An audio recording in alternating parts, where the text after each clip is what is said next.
All right, welcome back to Eyes Open Media. Let's go through some headlines and check out what's going on. It's August 22nd, 2017. Please hit the subscribe button if you're new and like the video, share the videos, and just like you guys do on the main channel, Currency 365. So, anyway, there is a video out at the same time. This video is coming out on the main channel as well. So, check out both of the videos. And yeah, let's get started. This will be just headlines here. So Barzani reveals two options in front of the Kurdistan region, and we already know those two options: either go independent or be governed by Baghdad and continue to be miserable. I mean, those are two options. Now, of course, misery can come to an end if they give us, I said give us, if they, well, it's actually us that is part of it, because we know we're going to benefit if we see the activation of the oil and gas law and the activation of Article 140 and the new international rate and stuff like that in the lower notes, right? So we will benefit. So we are included because we are invested in Iraq. So if they do that, then Barzani and us will be happy. Okay, Iraq on the threshold of an historic change in the sale of oil. Okay, interesting there. Let me see if there's anything that says here that is Iraqis are likely to have a benchmark, referring to the Saudi Arabia's role in setting prices in the region. Iraq's going to be able to set prices in the region. That's going to give them a nice surplus, you would think. And we heard from Saleh saying that he's going to, what's in the revised supplementary budget. I think it was like 42, 44 bucks for oil. So, and oil's right now at what, 50 or something like that. I don't know the price of oil, but it's got to be like 47 to 52, somewhere around there. So they're in a surplus, and they can set it at 55 and just to the region and get a massive surplus. So yeah. Food Masoon endorses the revised budget. I talked about that on the main channel video, so you guys can check that out. Let's come up here. It says Al-Khalidi promises to delay the referendum of Kurdistan and attempt to wrap the rejection of the Iraqi people. What? I don't know. These people think they have a lot of power. Some of them do actually have power. Because they're either holy men or quote unquote holy men, or they're just old people that people have a lot of respect for. So I don't know who this guy is, but because I never heard of him before. But anyways, it is what it is. He must have some power, and he must be rich, and he must have power to say stuff like that, the things that he's saying. Iraqi Trade Bank is among the top 1,000 banks in the world. Okay, cool. Hit the 1,000. It's ranked 33 in the Arab, and is ranked 318 globally. Cool. Iraqi Trade Bank doing this thing. And so I wonder what the Rafidian and the Rashid Bank are ranked. Iraqi Trade Bank looks like it's taking over everything.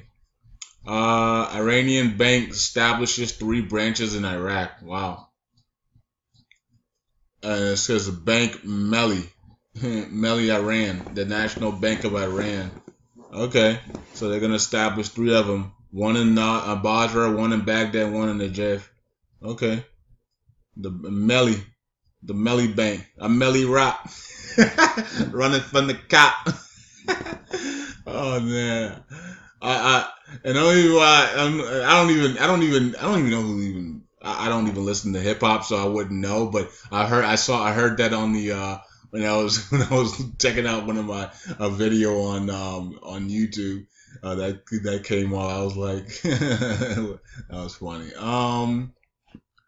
Seizure and confiscation of property and movable and immovable property of Saddam region agents. Yeah, so this was interesting because seizure and confiscation of property and movable and immovable property. Now, what is movable and immovable property? I guess immovable property would be all the buildings and stuff. I thought they already did this though. Yeah, was it last year they seized all Saddam's Hussein estate and they're going to turn into and they were deciding either to sell it, and make a massive amount of money. They were going to sell it for like $1 trillion like maybe like $3 trillion or something like that. I mean, it was worth a lot of money. I mean, the whole estate. I mean, it was amazing how big it was, right? So, and but I think they decided instead of selling it, they're going to turn it into a tourism sector and make even way more money. Because when you sell something, you can only make money off it one time, right? But if you turn it into a tourism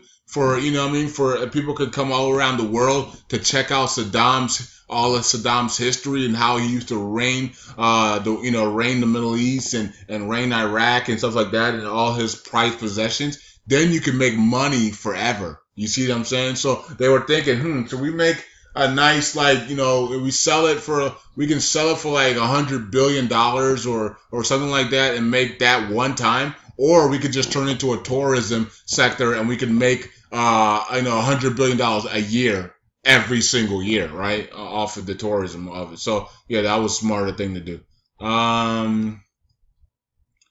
Let's see here. So the Association of Banks seek to link local banks to the universal. That's awesome. So the Association of Banks seek to link local banks to the universal. That is huge. Okay, it says communication with best international banks in the United States develop the domestic financial sector and make it more sophisticated and rival banks in regions. There you go. I want to see those ATMs activated with the lower notes. I'm still watching for the citizens to show me the lower notes. Kurdistan referendum delegation announced from Irbil the results of his visit to Baghdad, which was barely nothing. They didn't do anything. Nothing was done. Nothing was, in my opinion, nothing was really done. Because I already think everything's already done. I think this is a show. I think this is a Hollywood script. Because they've had years to get all this stuff done, guys. Years, since 2012. They've had years to go. I just think this is a Hollywood script. But I want the Kurds to continue the Hollywood script so the Iraq and everybody can fear and give them everything they want. So, you know what I mean? Especially before the elections and all that other stuff. U.S. Defense Secretary assures a body of his country's support to maintain the Iraqi unity and rejected any action to divide it. Okay. Mad Dog Mattis is in Baghdad now, and he says he will urge Barzani to cancel the referendum and use the paper to press. Let's see here. Mad Dog Man, the most important topic will be discussed in Iraqi government, and the most important subject is independence of the region, of course. Barzani declares the need for independent Kurdistan to national anthem and change the flag. Yeah, he wants to do everything. He wants to just get away from Baghdad. Kurdish MP deplores hasty conducting of the independent referendum. I think the PKK, the PKK group is the one that is saying that they don't want to go independent or something like that, but they're corrupt anyways. Iraqi warplanes drop leaflets over Tel Aviv. We already know that. The government's improving Iraq finances, increase protection for the employees, and reduce impediment to private sector growth. Cool. I want to see the ATM with the lower nose, though. This is Tel Aviv. Huge gains are being made now. Wouldn't be surprised if we're done in 14 days or less. Before the elections. How about that? Before the elections, that's going to be done. Tel Aviv is going to be done before the elections. A delegation from the National Alliance to visit the Kurdistan region. And the reason why Tel Aviv needs to be done is because it will benefit Abadi's, the people that Abadi wants to either stay in power or be in power. U.S. Defense Secretary arrives in Irbil. Okay, so now he's in Irbil. Okay, guys, that is it. Quick update video, under 10 minutes, and I'll talk to you guys later. Eyes open, and if you can find the lower notes, and you can talk to your people in Iraq, and they can tell you about the active ATMs, and they can show you the lower notes. Let me know. Post it in Facebook, Currency 365, under the videos. Peace out.